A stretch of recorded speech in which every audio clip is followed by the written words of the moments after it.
Turning point যদি বলি, আমার একটি দারুণ টার্নিং পয়েন্ট ছিল গোধূলি লগ্নে, একটি ধারাবাহিক নাটক। এর রহস্য হচ্ছে আজকের স্বর্ণমুকুট নৃত্যরত্ন অনুষ্ঠান। নাচের সঙ্গে তো সাজের একটা সামঞ্জস্যতা রয়েছে এবং সাজের একটা সম্পর্ক রয়েছে। আমি খুব ছোটোবেলা থেকে 4 বছর বয়স থেকে আমি নাচ শিখতাম এবং শিল্প মাধ্যমে আমার যাত্রা শুরু হয়েছে নাচের মধ্য দিয়ে। আমার মা 4 বছর বয়সেই আমার পায়ে ঘুঙুর পরিয়ে দিয়েছিলেন।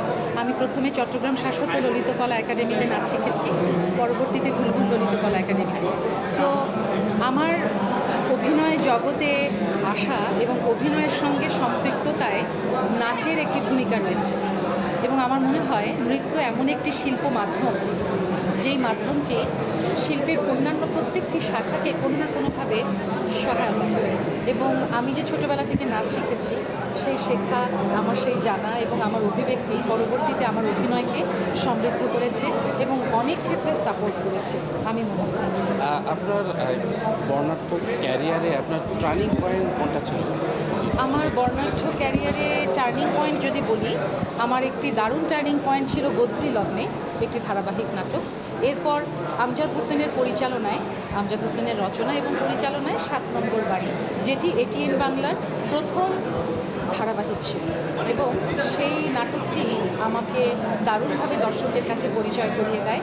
পরবর্তীতে আমার একটি প্রিয় কাজ মাতিয়া বানু শুকুর ডিরেকশনে সীমানা পেরিয়ে আমি একটি প্রতিবন্ধী মেয়ের চরিত্রে অভিনয় করেছি এবং সেই চরিত্রটি এবং সেই কাজটিও আমাকে দারুণভাবে দর্শকের কাছে প্রিয় করে তুলেছে। তবে আমি মনে করি যে একটি দুটি কাজ নয়, এই যে আমার দীর্ঘ শৈল্পিক যাত্রা, আমার শিল্পী জীবনের এই যে পুরো জার্নিটা, এই পুরো জার্নিটা একটু একটু করে আমাকে সমৃদ্ধ করেছে এবং আপনাদের কাছে আমাকে ভালোবাসার কেন্দ্রবিন্দুতে পৌঁছে দিয়েছে।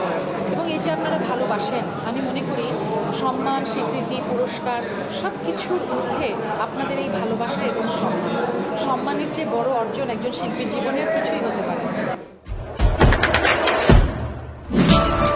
দেশে দেশে সবার সাথে দ্য নিউজ।